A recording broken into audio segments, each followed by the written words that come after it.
thing, right? And the one thing is that you're learning the whole process of what needs to be done, right? We can say it's this point, we can say it's that point, humanizing the process, understanding how to walk through. But like what you're seeing, and my thought here on what the most important thing is, or what the most influential on my side is, seeing from baseline all the way to intensity what needs to be done, level one, level two, level three, right? So there's like no one thing. There's been a couple sayings that have been fire, but it's like we're building on top of the previous day. So like everything you guys are going to see is going to be built on top of yesterday, which is going to be fucking awesome. That's my takeaway. I love it. All right. Well, cool. Well, with that, guys, we've got everybody pouring in. I'm sure we'll get a few more over the next 5 to 10 minutes. But Sean, it's yours. Let's take it away. Muted, brother. Of I was going to let him talk, dude. course you are. It's usually me that does that. I'm just like, you're on mute. Should I just get a t-shirt that just says you're on mute? The amount of times I say it per day. All right, team, let's do this.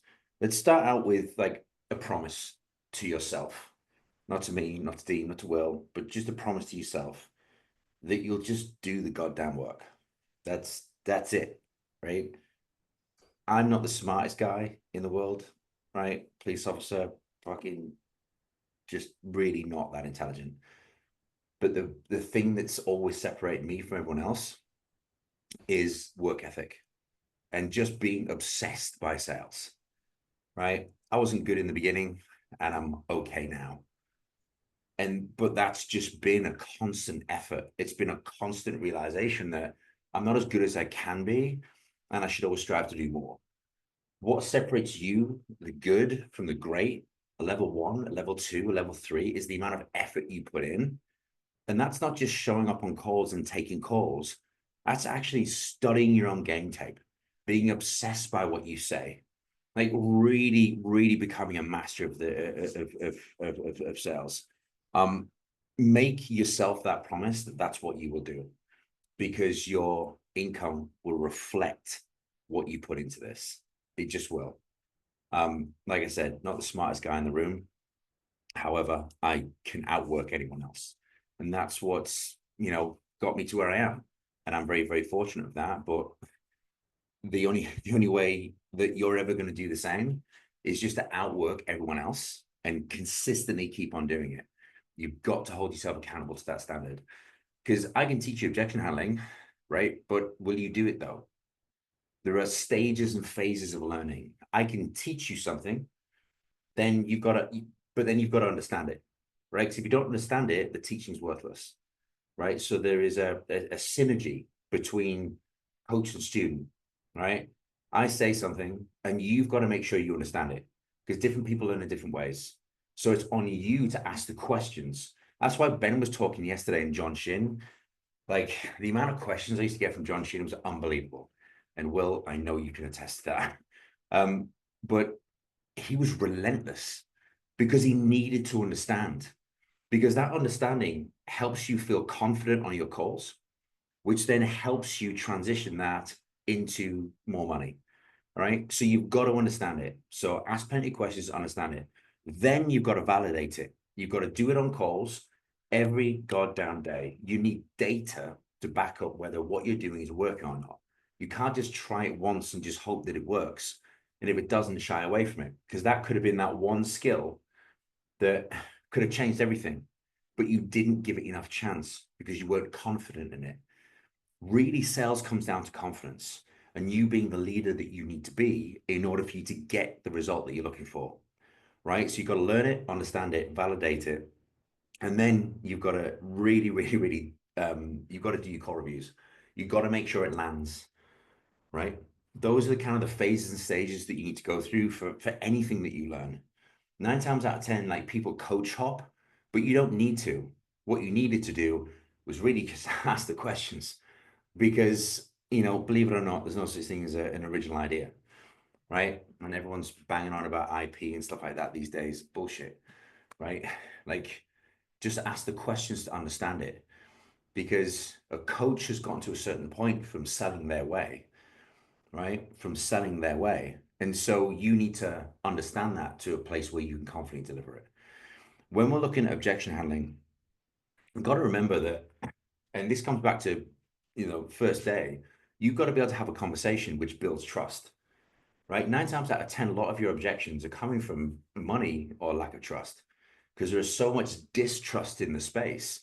You have to be able to humanize the process in order to build rapport and trust, because you want your pitch to come across as a recommendation, not a pitch. You want your objection handling to come across as guidance, not the cheesy sales rep, right? And that comes with humanizing things.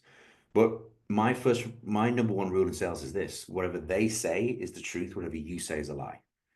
You are an unknown, right? You are asking for $10,000 from a complete stranger, right? How do you do that, right? And that's essentially the mastery that we kind of continue to work on. But it's them that's buying, not you.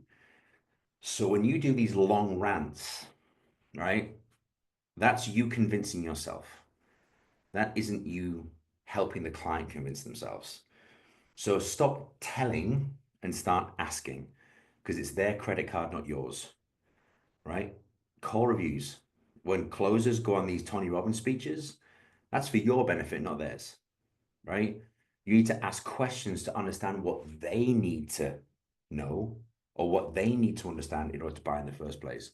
When you do your call reviews, and I'll keep on banging on about it, but your call reviews will tell you what you're doing and what you're not doing correctly. You just got to have a framework to measure it against. That 80-20 rule, I'm not a huge fan of it. At the end of the day, a conversation isn't always 80-20, but you've got to be listening enough, clarifying enough, understanding enough, and challenging enough to get the client where they need to get to. In my opinion, the objection handling happens in discovery. That's where it happens, right? But by asking questions to clarify, to understand, and to challenge. It's the challenge that creates change.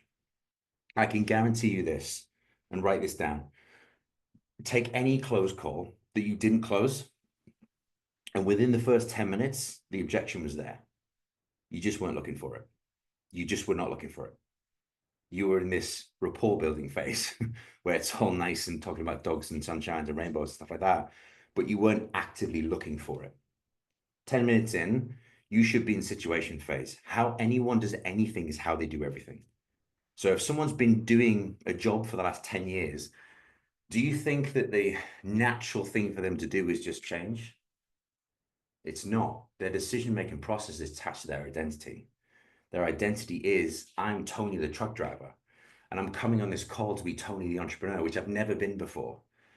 So trying to instill change in someone that's been so nurtured into being Tony the truck driver is difficult. So you have to challenge decisions, right? When someone says, well, if not now, when? Closers go, yay, this guy's going to buy. No, they're not. They just said it, right? Because it's a good environment to say that kind of thing in. Here's another trick for you. Anything that makes you feel warm and fuzzy, challenge it, right? And when I say challenge it, ask interrogative-based questions. Who, what, why, when, how, right? If someone says it takes change to change, oh, it's interesting you say that. Why do you say that, right? Don't just accept what they're saying. You've got to challenge what they're saying. Because if they can justify it, it means it's more true, right? If they can't, it's what we call just a label, right? A label. I want to change. It needs to happen now. Yes, this is important to me. It's just labels, right? Okay, well, why is it so important to you, though? Those questions help you create change. Now, I'm talking about objection handling. And of course I am, because that's the topic of today's talk. But objection handling comes from your ability to change someone's mind. And the purest conversation you're going to have with someone is in discovery. There's been no pitch yet. There's no price, right? Where you're having the purest conversation you can with that human being to understand how they think, how they talk, how they walk, how they act, what they do. All of these things are a consequence of someone's actions. They are where they are because of every single decision they've ever made. So if you don't challenge those decisions, you can't create change in a person.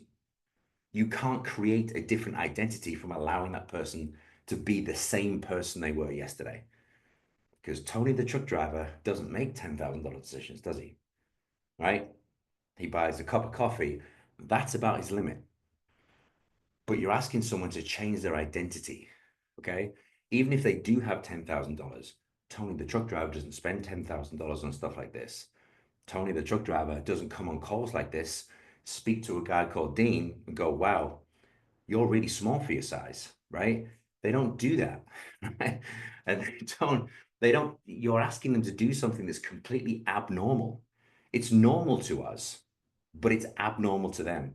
So again, it comes back to rule number one, whatever they say is the truth. It's their truth. You're always going to be an outsider.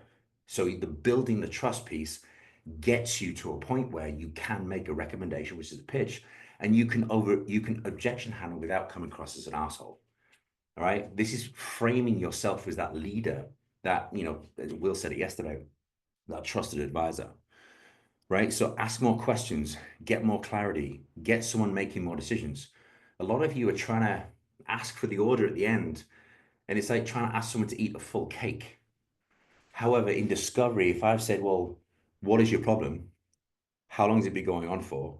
Why is it a problem? What's the impact of that? What are the consequences of future ramifications if you keep doing so? If I've done all of that and I've tied that person down to that, yes, I need to make a change, right? It contributes towards the close, right? I know a lot of, coaches teach these, amazing word tracks, but there's no one word track that's going to work for you, right? If there was, we'd all be stinking rich by now, right? The reason why objection handling is so hard for a lot of people to do is because it involves everything, what happens from the word hello all the way through to goodbye. Everything, right? Dean, Will, when you've done a full sales call, are you shattered at the end of it, like exhausted? No. Depends. I've had Why is calls. that? Why is that? I'll tell you why, because when I can address the objection early on, it's very easy to overcome it. But you miss it, which happens. Can still happen. Or I it wasn't there. It's fucking exhausting at the end to go through 45 minutes of objection handling battles. It is. It is. I train a lot of setter teams too, man, and like you'll find the reason why in the first 3 minutes, and if you don't address it, it's the same problem. It's the same problem with the closer call. If you don't find the thing right away, what ends up happening is that thing comes up and it's much fucking larger at the end, and then it's a battle, and you're exhausted because you battled when you didn't have to. You've climbed up this hill, this mountain, when you could have climbed down instead. Yep, exactly right. Like you've got to set the call up for success. I don't like Jordan Belfort. I mean, I think being at one of his parties might have been fun. Obviously when I was young, free and single, but now married, I'm off the market, so unfortunate. But what I'm saying to you is this: he talks about the straight line. I'm trying to find that straight line and stay on it as much as I possibly can.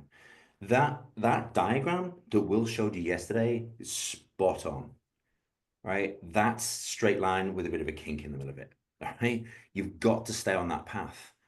Anything away from that path, all you're doing is just wasting time having someone talk about something else that is not important to the close. I've got to get someone from $0 to $10,000 in 45 minutes to an hour, right? You do not have time to waste.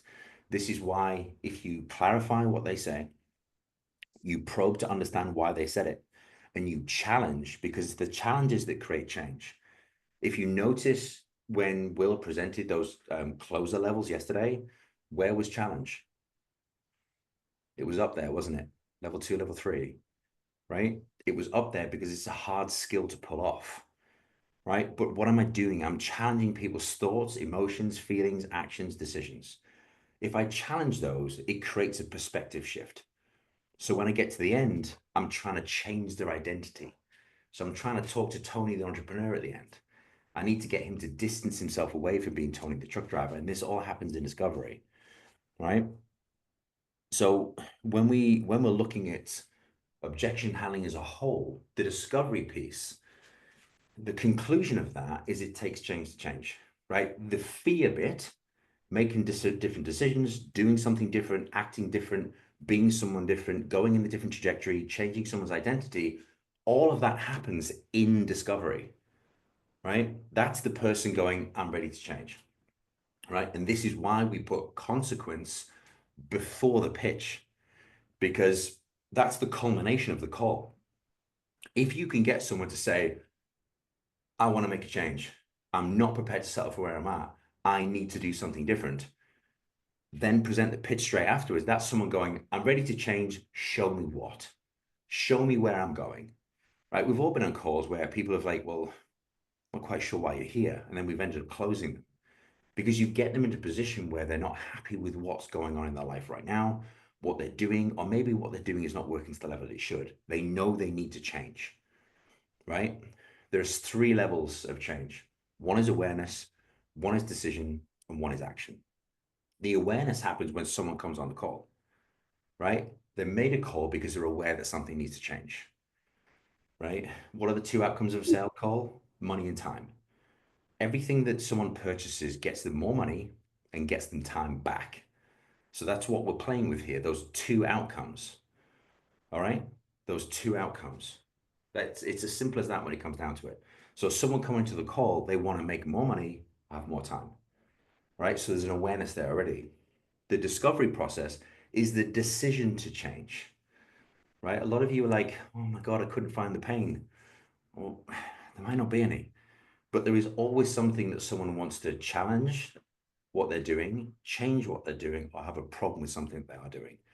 Like Will said yesterday, you need to find those, right? Once you've identified them, we need to make sure that like we understand why it's a problem, challenge, or change, that they do want to change it, because the impact and consequence and ramifications of continuing to do so is not something they're prepared to settle for, and they can't fix it themselves. These are what we call tie downs. Will spoke about objectives yesterday.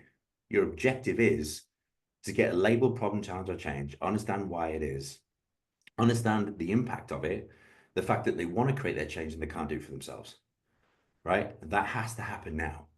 That's the outcome. We need to get to that point before we hit pitch. So when you look at discovery, discovery is all about fear, right? Discovery is all about fear.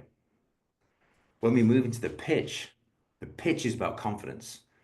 There are 3 layers of confidence. The client's got confidence that they can do it, right? The client sees the plan and they see an outcome from that, not just a whole bunch of work. Because remember, we sell money and time, right? They see a plan to get from point A to point B and they feel confident in it. And then thirdly, they trust you. And that trust comes from how you conduct yourself on the calls, the marketing material they've seen, case studies, reviews, testimonials, the whole 9 yards, right? That pitch needs to encompass all of those 3 things, right? This is why we position the pitch in a very specific way, right? Phases and stages, check-ins. This is what we do. This is why we do it. This is how we do it. And then link the problem to the person to the problem, right? For example, you know how you were saying that you were kind of struggling to kind of lose the weight and you've been trying so many different things. Well, the reason why we do blood analysis is to get a deeper understanding of how your body chemistry works. This gives us a much clearer idea on exactly what will work for you and what won't. And that's why everything you've tried in the past hasn't worked for you. What am I doing? I'm giving them something new, unique, and different and making them feel confident about a different solution than they've tried before. And I'm making them feel confident about an outcome they're going to get because this is something new, right? I've got to keep on using the intelligence that I've gathered in discovery and making sure within the pitch, it's layered in because then it becomes something specific. People don't buy generic solutions. They buy specific solutions because everyone's a special snowflake unicorn, right? You know, they've all got a special, lots of circumstances that they need to overcome and they need to be treated very specially and individually and unique and whatever. But we need to take the intelligence from discovery, use that to kick some doors down in the pitch so that the client goes, oh, wow, I see exactly what you're saying here. This is exactly what I was looking for. How many times do you have people on calls that go, this is exactly what I'm looking for? Well, you didn't know that. I just made it look that way, right? Because you've done a really good discovery and you're using that intelligence in the pitch. The pitch is the confidence phase, right? Fear phase is discovery. The confidence phase is the pitch. And then finally, money's money, right? So Will spoke about it yesterday, and Dean quarterbacked it. And between the three of us, how many core reviews we've done, how many teams we ran, the one thing we all know to be true is that money changes everything. You know how early on in the call you're like, oh, so does your partner need to be involved in this? As soon as you pitch 10 grand, oh, I need to speak to my partner, right? Money changes everything. Money is the predominantly reason why people stall in making decisions, and people change their mind when presented with it. Because all of a sudden, you're faced with a 10 grand check, and again, it's not a normal action for people to take. And when people are presented with a high price tag, guess what happens? Emotions get in the way. People go, oh my God. And even if they don't let on, the emotions are still getting in the way. So money is the most important conversation after fear and confidence. So money then becomes the primary conversation. All right. So there's 3 cycles to objection handling: money, confidence, and fear. Money, confidence, and fear. Right? Does everyone understand me so far? Put a 1 in the chat if you get it. All right. John, you just remembered we're on webinar, not meeting, didn't you? You are? You just remembered we're on Zoom webinar, not Zoom meeting, didn't you? I know. I just clicked in Old Habits Die Hard. The reason why I'm teaching you a strategy, it's like what Will was talking about yesterday. There is no special unique words that I can give you that's gonna make a difference. The most effective closer that you can be is who you are, not who I am, who Will is, or who Dean is. And that's why in boot camp, we teach you objectives and help you understand the tools so that we can embed your personality and your word tracks within that process. What makes a level 3 closer is their personality in that process, right? So the whole point of me teaching you a strategy rather than specific words is because it works. Now, this is based more upon psychology more than it is anything else. Like the psychological part of making a decision is based upon 2 hemispheres of the brain: the child brain and the adult brain. The child brain is the one that goes, yay, let's do that. And the adult brain's like, whoa, whoa, whoa, right? Imagine when you're a kid and you were, there's a toy that you really liked. You're like, mom, dad, I need this. You don't fucking need it. But your parent then goes, well, hang on, do we need it? Why do we need it? How much does it cost? That's the adult stepping in. Otherwise, the child would have just gone and bought it, right? So you're trying to satisfy 2 spheres of the brain here, okay? And when we deal with objection handling, we've got to satisfy both, okay? And again, this will be all-encompassing of different personality types as well, right? I can't close analytical buyers. Yes, you fucking can. You just got to be more logical and rational, all right? Now, with a strategy, it gives you objectives to hit. The first objective is money, right? Now, we can bring anything back to money. Well, is the reason why you're looking to think about this, is it because of the investment? I need to speak to my partner. Is the reason why you need to speak to your partner, is it because of the investment? Is the reason why you need to speak to God, is it because of the investment, right? Try and bring everything back to money straight away, because money's the only thing you haven't spoken about yet. So now it becomes the primary conversation, okay? The reason why they need to speak to their partner is because they don't want to get in trouble for spending 10 grand, right? The reason why they need to think about it is because this is not something they typically do. And now they're questioning you, they're questioning the process, they're questioning themselves, they're questioning everything. So think about it is the easiest thing to do at that point, to push you away, to create distance from you asking them to make a decision and them having to make one. This is why typically follow-ups don't come through, right? It's because think about the conversation we're having. It's like an elastic band. You stretch. If there's no action taken, the elastic band just goes back. Then what happens? The reinforced identity of Tommy the truck driver continues to be. Dodged a bullet there, right? And they'll convince themselves that they've done the right thing, right? Because it's their decision and they're going to own it.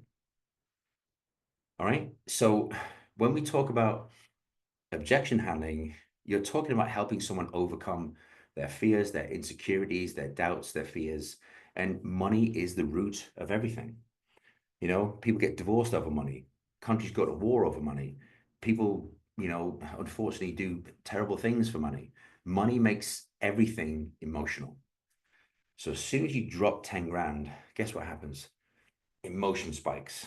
Fuck. Weren't expecting that one because no one ever is, right? Unless they're a more sophisticated buyer that's been through this process a little bit, but no one's really expecting the price tag they're going to get, or they're hoping it'll be significantly less. But there's emotion attached to that price drop instantly. So what do we need to do? We need to not talk emotionally, but logically. We're going to mute the emotion and then talk logically. That gets them out of the, oh my fucking God phase into you talking facts and figures, right? Which helps you then create a different conversation that's not a scary one, but it's more factual based.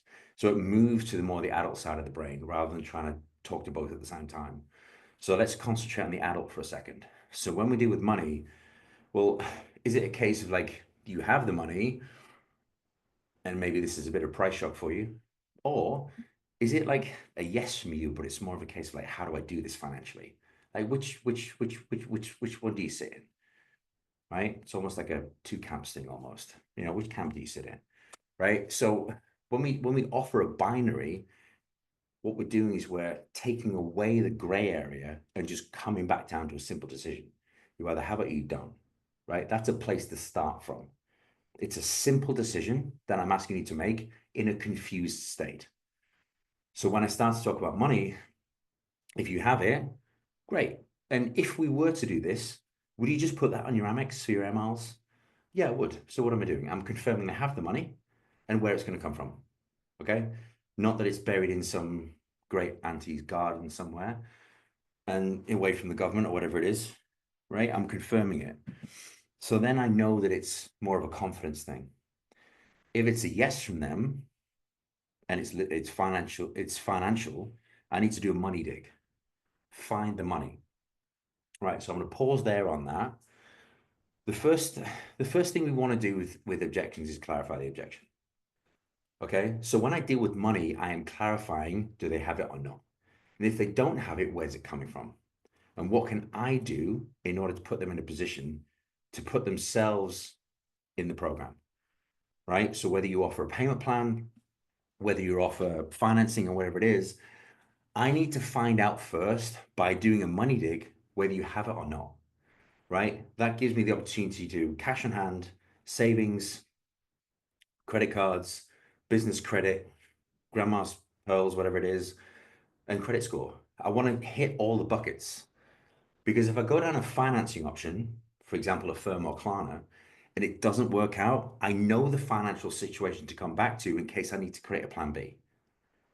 All right. But you need to do a money dig. And when we do that, we're clarifying the objection. Okay. We are clarifying the objection.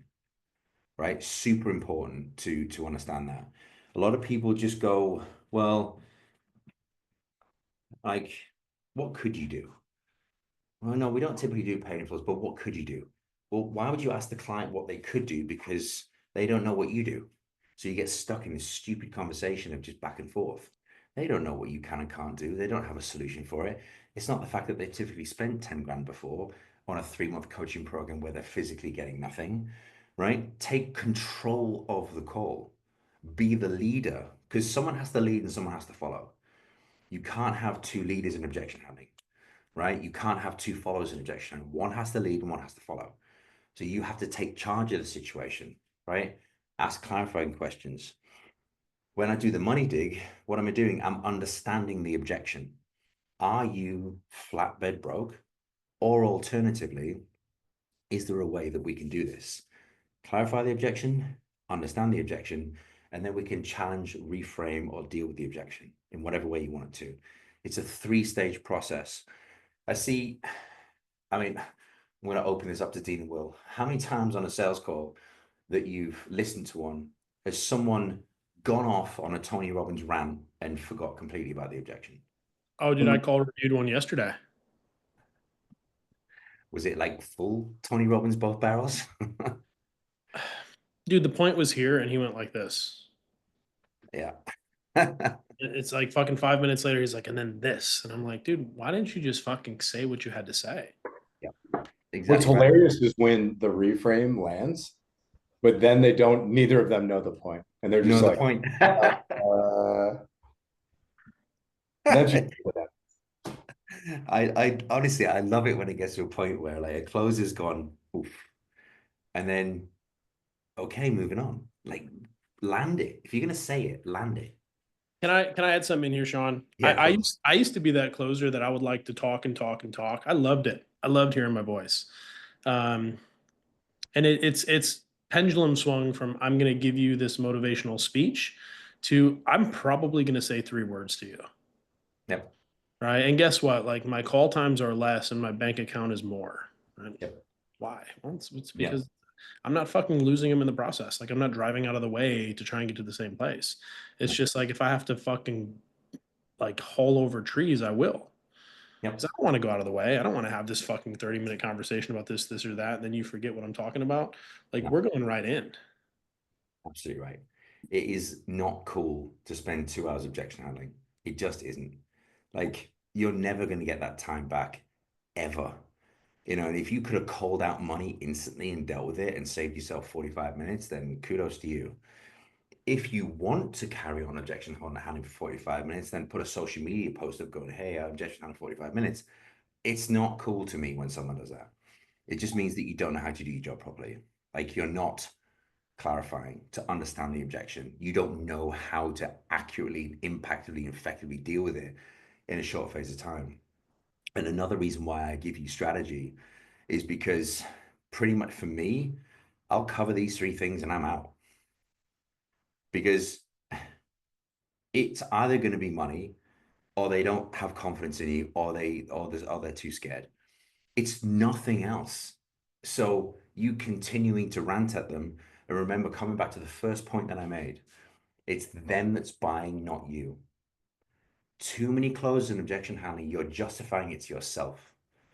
You're not helping them justify it to themselves. It's because you're not listening. Hey, can you say that one more time? Just that last like 2 sentences one more time for us. Yeah, it's because you're trying to justify the investment to yourself. You're not just helping the client justify it for themselves. There's something you said yesterday, Sean. There's a reason I said that. That's powerful. You're like, as soon as I invested money, I started closing better. Yep. In the chat, really quick, who's selling something but has never invested a good amount of money? Anyone. You can put me. You don't have to. I know there's people in here. There's quite a few people. I'm not saying you guys need to go and invest right now, but the thing is, if you're asking someone to do something you've never done, it's really hard because you're going to have to convince yourself before you can convince them that it's a good idea. Yeah. And there's a big difference between those closers that have invested and those that haven't. You can hear it on the call every single time because a closer that hasn't invested in themselves, they have fear around money. And so they try and panic and overly justify because even for them it's a high price point. And so if they can't justify it for themselves, they can't then justify it to someone else. And so it becomes desperate. It becomes attached. It becomes cheesy, hardcore closing because you're not congruent, right? I'm very blessed to have a wife that lets me do what I want financially. Like if I want to invest in something, I just do it. But if I was the type of person that needed to ask her, then I had someone on the call, I'm going to empathize with that person, almost sympathize to a degree. But the worst thing that I would do is I would assume that they're the same as me. Okay. Clarify the objection, understand the objection, and reframe, challenge, or change the objection. Right. You need to clarify that that person is hard logistical partner and understand why and challenge. Because if you don't do those things, you're going to lose every single fucking time. Right. Rule number 2 in sales, make no assumptions ever. Ask everything all the time. Dean? Yeah. Hey, whoever is commenting in the chat, make sure you put it to everyone because we're getting some to host and panelists. Nick had something, and I wanna bring it up here. He said, what if you've achieved what they want to, but didn't invest to get there? If you've achieved something they want to, but you didn't invest to get there. Mm-hmm. I mean, with that in mind, you can there's still a mindset close there, isn't it? It's like doing whatever it takes to do whatever it takes to get to where we want to get to. But you'll probably go around the houses with it because you're asking someone to do something you haven't. Do you know what I mean? So there's still an incongruence there. And listen, like there are some people in this world that have gone off on their own and done very, very fucking well for themselves. But what you're asking someone to do is take the shortcut, right? It's still something that you've not done. So subconsciously, you're going to be holding on to that. It's very difficult unless you're a sociopath or psychopath, which there are some great closers out there that are. But you're kind of lying, aren't you? Do you know what I mean? Like if you're asking someone to do something you haven't, subconsciously you know that you're lying. And so the authenticity that comes across is not as authentic as it should or could be. And so the world of distrust that we live in, people are really sensitive to that. Super. It's like how many of you, when the client asks you this killer question, do you do it? And you go, yeah, I do. Right? I don't. Fucking no, I'm the sales guy. It is what it is. Like, be honest and have integrity. Don't lie to people because it comes through every single time. You can't hide it. You just can't. And, sales is all about confidence. You've got to be able to be confident to close, not cocky or arrogant, but confident. And confident comes from knowing, not thinking or believing. When someone says, oh, fake it till you make it, don't, because you just get caught out every single time. And you're lying when you say it. You know what I mean? It comes back to day one, what we were talking about. It's like, be a good human being. Don't lie. Put your head on the pillow at night knowing that you did everything you possibly could. Anyway, I digress. So money's the first one. Confidence is the second one. You've got to make sure that that person feels absolutely sure that they're going to do the work. So there's no limiting beliefs on their side. The plan in place is something they see, understand, and know that they could do with the right help and the right support. And then finally, they've got to trust in you, right? That's got to be there, right? And be direct with it, because if you're not direct with it, you're not being very confident about it. You know what I mean? I typically ask someone, well, do you feel like from what we've been through that, and the conversation we've had, because you can see I'm a pretty straight shooter, that I'm going to shoot you straight and keep you right. Right? Do you believe that I'll be there for you, or our team will be there for you every step of the way? Because at the end of the day, you're making a big change. And I know, and we know from helping hundreds of people before, what it's going to take to do that. So this is why we offer this level of help and support, because we know that you're going to need more than you think you need. So do you think and feel with that level of support that you will be supported, held accountable, but more importantly, you'll have someone that's literally going to hold your hand and walk you up that fucking hill the entire way? All right? Push you if I have to, drag you up if I need to, but I'm going to be there with you every single step of the way. That authenticity that Dean was talking about on day one can only come through in trust, right? That authentic you is trust. So when you call that out, it's got to come from a here place, not a here place, right? It's not manipulation. It's heart-centered. It's service, like Will said yesterday. All right. You've got to cover those three things. Okay. Because think about it. So when we talk about money, that's the logistical side, right? When we talk about confidence, that's the rational side. The rationale supports the money. I have the money, and this is me justifying it. I know I can do it. I see the plan.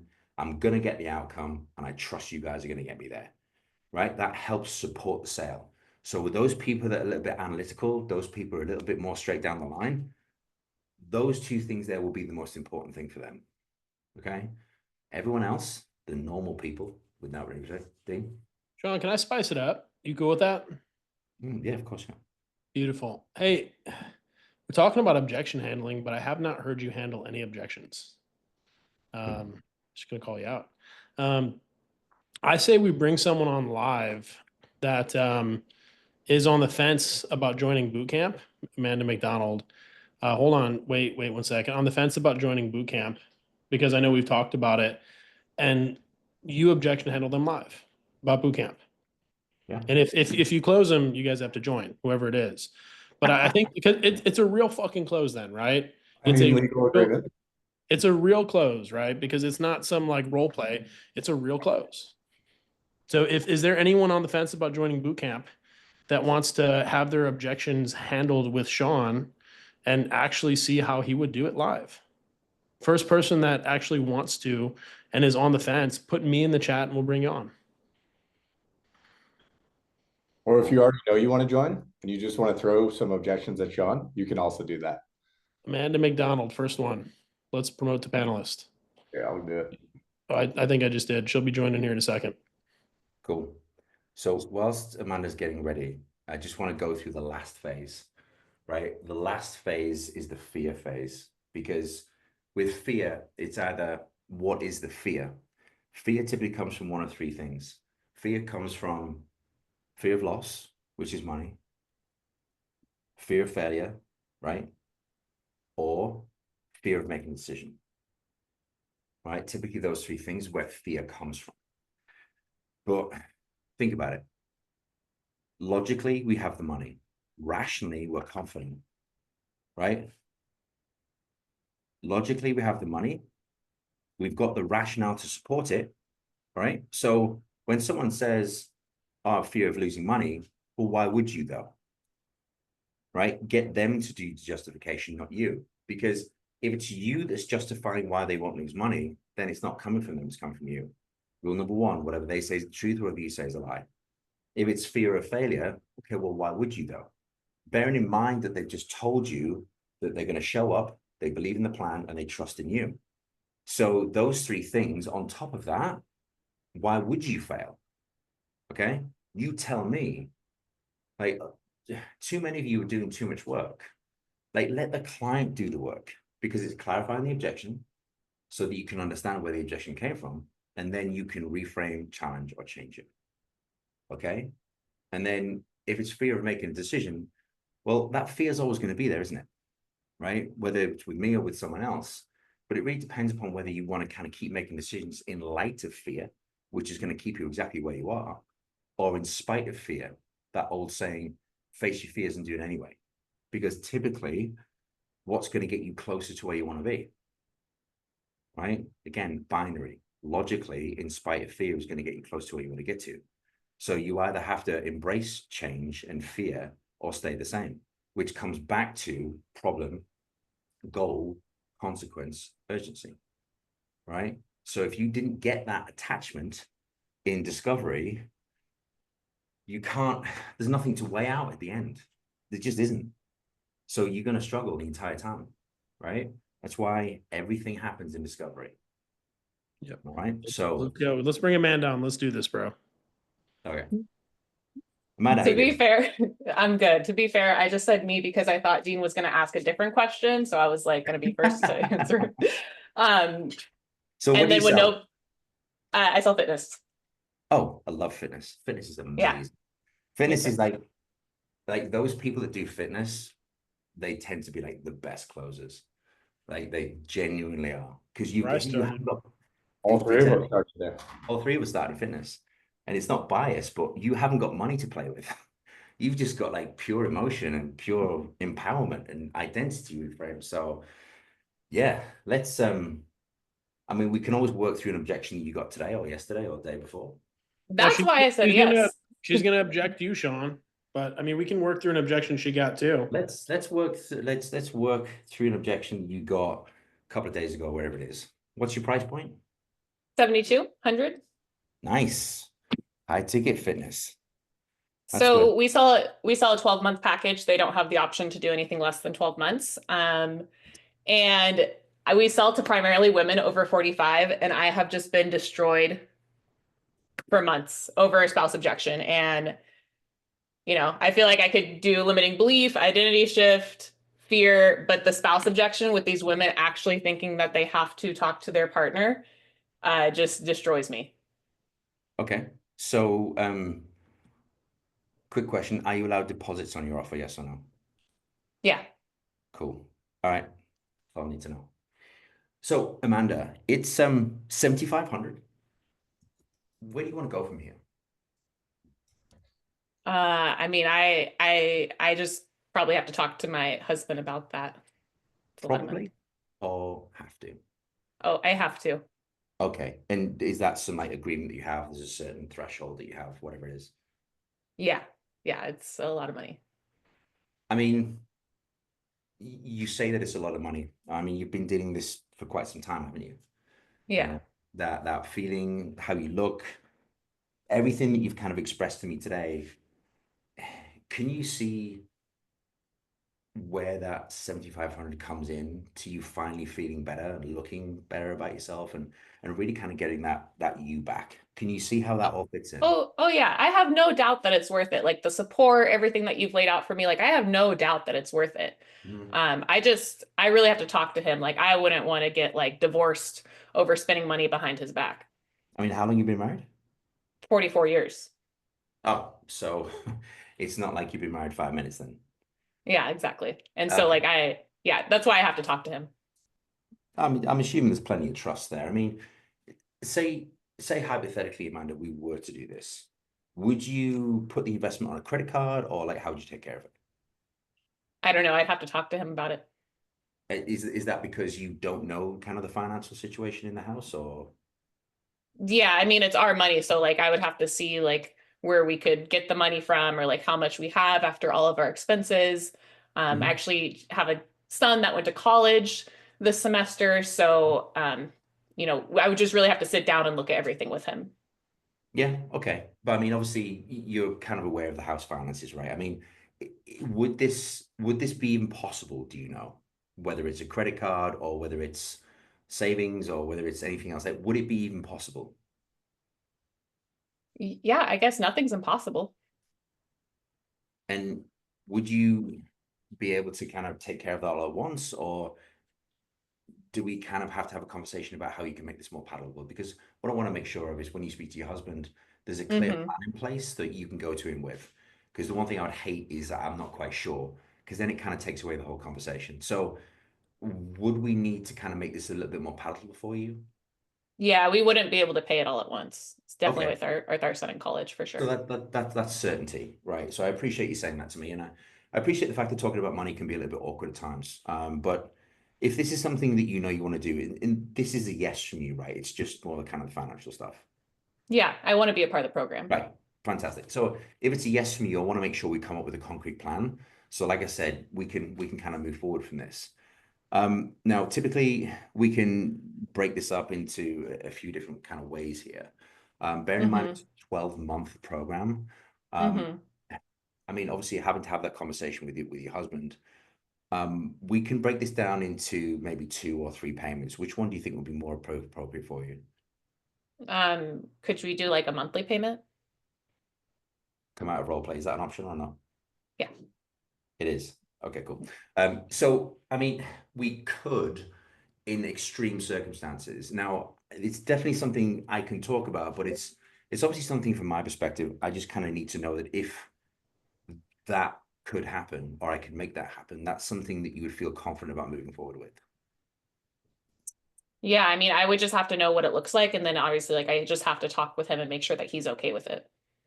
Yeah, of course. And like I said, I'm not I'm not here to put you on the sofa for any particular amount of time. Definitely not. Hmm. But you have been married 44 years, right? So I'm sure between the two of you and individually, you've made some pretty significant decisions over that time, right? Yeah, but I mean, we always consult with each other, and that's why we've been married for 44 years because 100%. we talk to each Absolutely other. right. Definitely not. I'm definitely not here to kind of contest that. Like it's your marriage and not mine. I mean, I can only hope that me and my wife last that long. But Hmm. you're definitely something of an inspiration to me personally.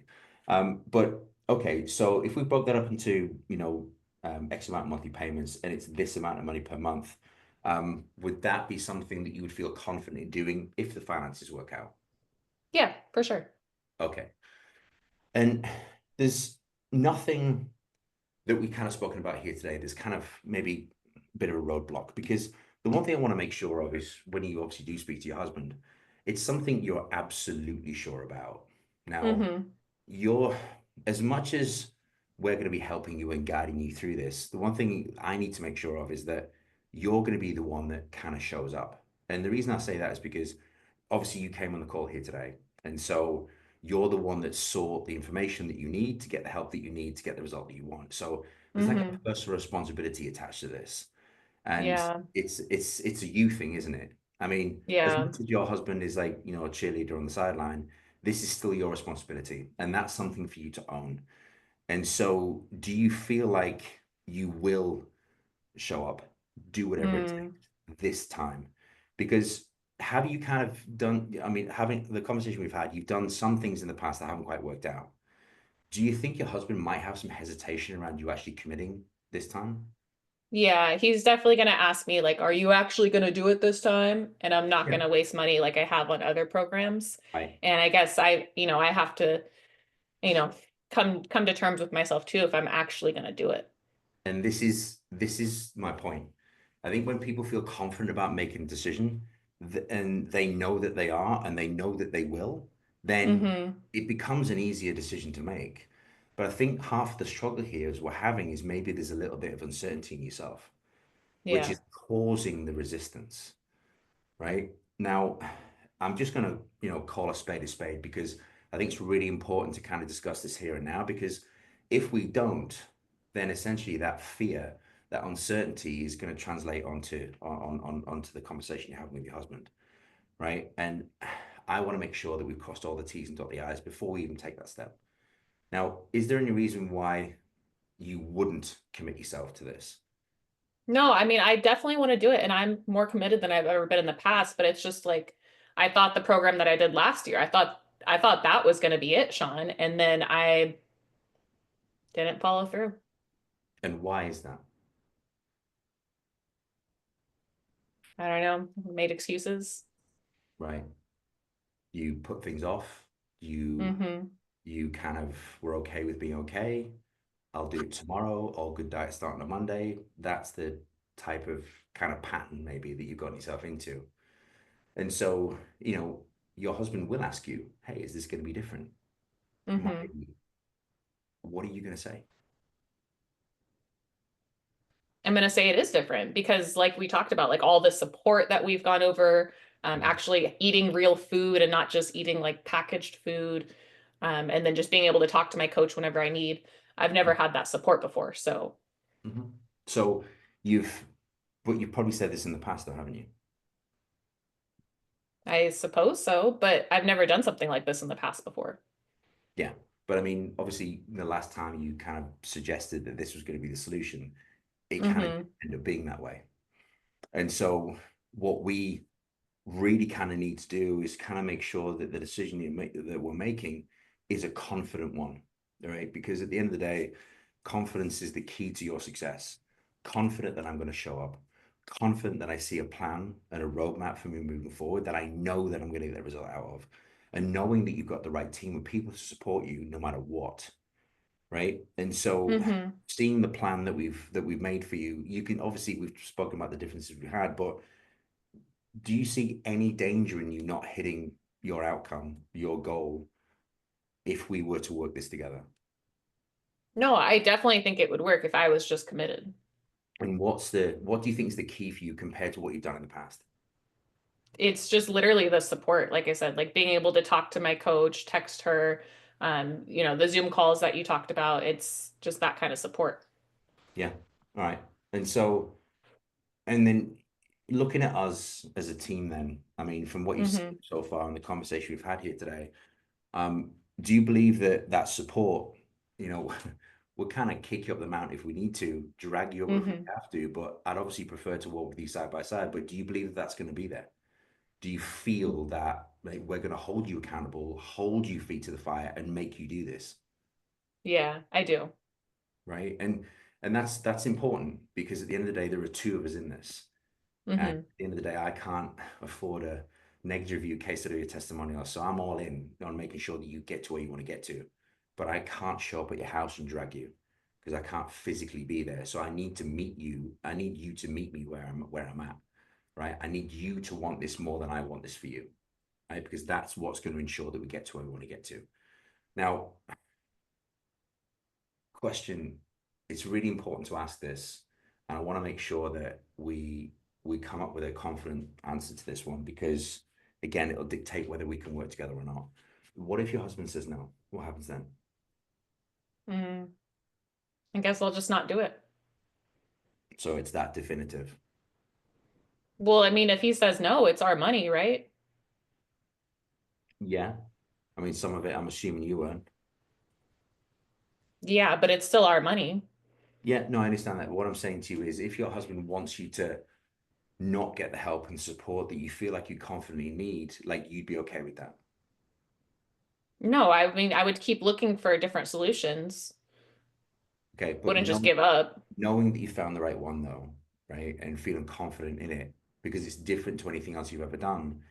You know, do you feel like this would be something that you really feel like, I'm going to fight for this because this is what I need?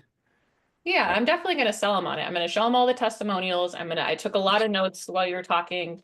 I'm going to take it all to him. So I don't think he'll say no, but like if he did, I couldn't do it. Okay.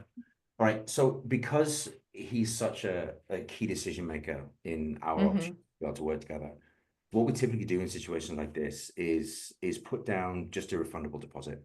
Now, the reason why we do this is not for me, it's for you.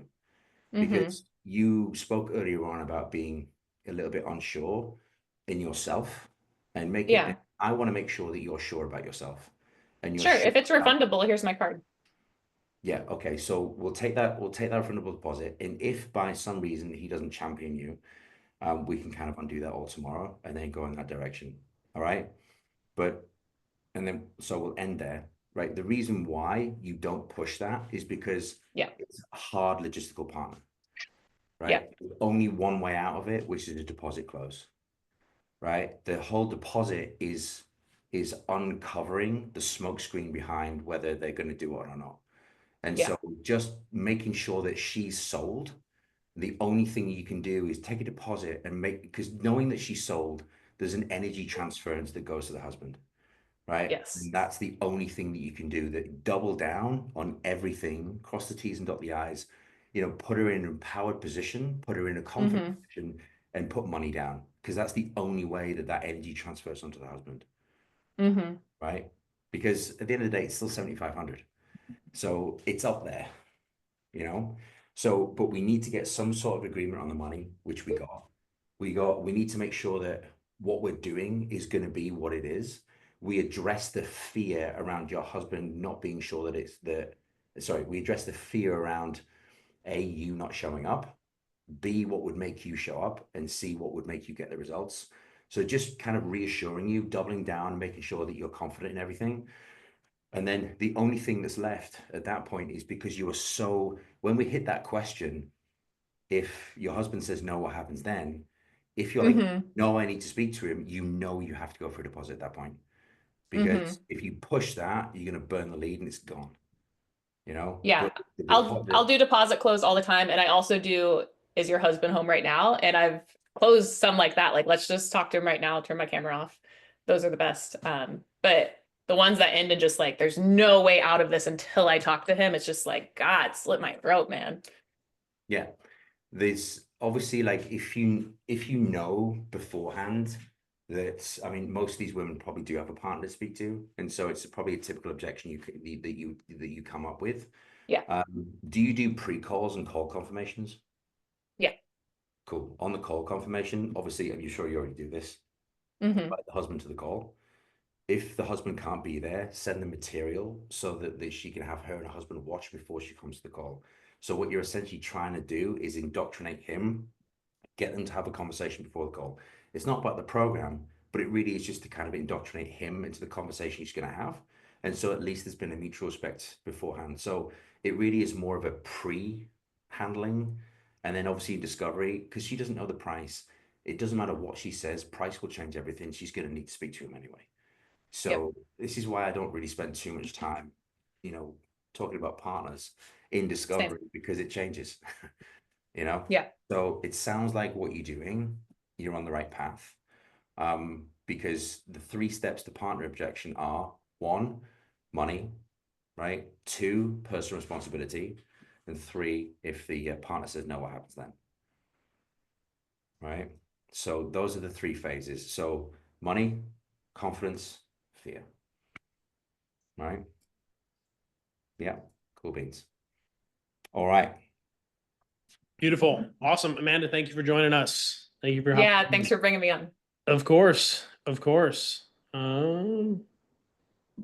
Okay. She's going to go be an attendee again. Might be up here. We'll see. Awesome. I wanted you guys to see that role play live because I think it's very, very, very important. So thank you for all that, Sean. What else you got for us, man? Objection handling is just like, it comes back to what Dean was saying on day 1. Like, continue to be a human. Don't attach yourself to the outcome, right? You're dealing with people that genuinely have buying decisions that they make in certain ways, right? And every single time, if you stick to money, confidence, fear, you have covered all your bases you need to cover, right? In that particular scenario, there is an outside force that you haven't got, right? That dictates their decision. So all you can do is work through the commitment levels. 1 is PIF, 2nd is payment plan, 3rd is deposit, and 4 is a no, right? If she hadn't have given me a deposit, I'd have gone for a no. And the reason why is because the no will uncover if she's lied or not about any confidence or fear problems or money problems, right? Because I don't want, ideally, a follow-up. I want to bring the call to a confident conclusion. And no is on the table. It's like, hey, you can say no, right? You are not obliged to say yes. All right. So all that being said, it's really, really important for all of us just to kind of put ourselves in a position where you're conversing with the client and you're doing whatever you can to help them move the needle. All right. Cool beans. Dean, Will. What else you got for everyone, Sean? Cool. All right. So, guys, boot camp, you know the deal. It's starting. The main thing as I want you to take away from this is this, that we're going to be doing lots of that, right? We're going to do lots of core reviews, lots of role plays. But more importantly, different to anyone else, I'm going to make sure that you have like a process that you can feel confident in. Sell anyone. Like, you could put me on any role play on any offer, and I'll do the same thing in discovery. I have objectives that I hit and things that I have to get. Every single time I'll do the same thing. And what I want all of you guys to really understand is the fact that you have the ability to jump on any offer and do discovery, because what's the discovery about? It's about the person. So I'm going to make sure that you know everything there is to know about how to do that, how to pitch effectively, how to pitch properly, and then bringing it all together. Because objection handling is not just objection handling. It's the whole thing. And you have to be working on it from the very, very beginning all the way through to the close. Right? So I'm going to give you confident strategies, confident outcomes, confident objectives, the tools to understand exactly what needs to be done. And again, the unique thing about this is that no one else is doing it. All right. It's not just a course you go and watch. It's a course you do. It's a process you feel confident in. Because all of you are on offers now that you probably won't be on in about 3 to 6 months' time. What do you do then? Learn a different process, or learn one process that you can carry with you. Right? I'll say this, we built this out, and Sean built this out originally. And legitimately, it put him in the hospital one time. We've adjusted that since. But this isn't really a course, to be honest. If you guys are looking just for information, like, this would be the wrong thing. This is a mentorship. This is us pouring into you guys to set up the rest of your career. I can point to great mentors that I am 100% standing on the shoulders of giants that have allowed me to get to where I'm at in my career and in my life. That's what this is designed for.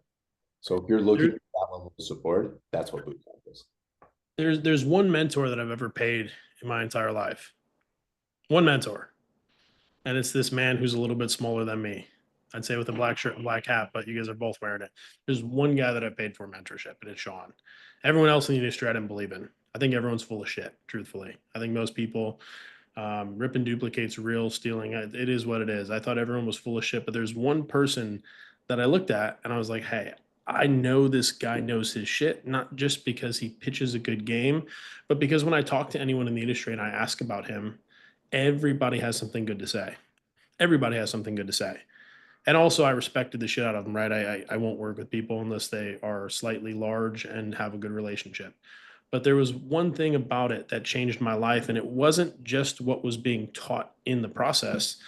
It was about how I started to believe, right? How I started to believe proper sales calls should be run, how I started to believe how people should be treated, how I started to believe how I should treat myself going into sales calls.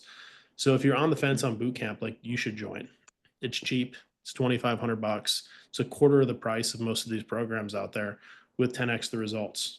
Name any person in the space, any person. They've been trained through Sean, whether it be through boot camp or on one of his teams or one of our teams or something he's done in the past. You guys are getting years of experience, 14 years of experience to be exact. Hakeem, it starts Monday on the 17th. Monday on the 17th. Just join it. Just join it. But if there's one program that you'll join that you can get into and not have to do anything afterward, not feel like you need to, it's getting in with Sean, because what you get out of it is 10x. What you get on the back end of that is you'll consistently have different offers in front of you. Once you go through and he learns how you sell and he can tweak it, you will have offers galore. And I'm not saying that's not a guarantee, but we're recruiting and we recruit from the people that we know are fucking good. If we train you, we know you're good. So join boot camp. It's fucking awesome. Yeah, and put it this way, like, comes back to what I was saying before, right? You can sit on group calls all you like, right? But you're sitting learning, but do you understand what you're learning, right? Can you confidently execute it? And are you measuring it so that you know that it works? Probably not, right? Because a lot of closers don't understand how to analyze the tape. And so we're not just going to teach you how to close, but how to be a closer. Like Will does a phenomenal presentation on front, middle, and back end processes and systems, right? And it's like, it's not just about showing up on calls and hoping that they close. There's so much work and strategy that goes into it, and you're going to get the benefit of learning how to be a closer as well, right? This is interactive, it's accountable, and where else do you get one-to-one access to a coach for that long, for that little price? I don't know anywhere else. I'm prepared to give myself another heart attack. I don't give a shit. But the one thing I care most about, and this is what I care most about, is that we need great reps for good offers. That was the core of boot camp, right? I want to know that the people I work with will go back to back with me in a zombie apocalypse. I want to know that when I place them on an offer, they're going to just fucking knock it out the park, and they'll work their face off and they'll earn the money they want to earn. Because the best closers in the industry have gotten to where they've gotten to because of trust, right? It's who do I trust to come into this account and not make me look bad, right? Not make themselves look bad, because you only get one opportunity on an offer. You don't get two, right? And unfortunately, we just let 3 people go over the last couple of weeks, right? And you know what they said to me? Well, one of them said to me, it is what it is. No, it fucking isn't. If you've got the opportunity to make 10 grand a month, which is more than doctors, fucking nurses, fucking people in the military, fire, police, amber, the whole 9 yards, we just get to sit on Zoom and you tell me it is what it is. No, it's not. You just didn't do enough. You didn't know enough. So there's a personal responsibility on all of you. Whether you work with me or not, I don't care. What I do care about is that you show up, you work your face off, and you earn the paychecks that you get, right? And that requires you to be the leader that you need to be, right? I want to work with people I trust. And so there's a lot of great coaches out there, hundreds of them, right? And that's the problem. There are hundreds of coaches out there, all teaching whatever it is, but it's not working. And the reason I know it's not working is because for every one closer we place, it took about 9 people to get there, because there is so much in the industry right now that's just not doing the work. If you want to earn 10 grand, you've got to know what to do, be confident doing it, and be consistently trying to improve your game tech. All right, guys. Cool. Beautiful. Well, guys, appreciate every single one of you that joined. I hope that the 3 days were useful. And I hope that some of you take what you've learned here, expand on it, and go from there. Make a lot of money because of it, because I know you will. I know you will. A couple people are asking about payment plans for it. Yeah, just shoot us a message on Facebook. Shoot me a message on Facebook. We can do that. But I hope those of you that showed up and stayed got a lot from this. If you guys want to share your takeaways on Facebook and tag us, it would be well appreciated. Well appreciated. And for those of you that want to take the next step, just fucking do it. It's $2,500. Like, just nut up and do it. Like, it's not a lot of money. Truth be told, if you close better because of it, you're going to make it back in the first couple of weeks. No guarantee, but at the end of the day, nothing we do in life is guaranteed. Waking up tomorrow isn't guaranteed. So do it if you want to. If you don't come complaining to me when you're not making the money that you want to, because you've been given a golden egg. The price on boot camp will probably go up later, but the value won't. The value is always going to be at the top. So with that being said, guys, everyone enjoy the rest of your night. Thank you guys so much for joining us. We appreciate all of you, appreciate all the support. Join boot camp and let's make some money. Appreciate you guys. Thank you for attending these last couple of days. Thanks, team. Bye, guys. Bye.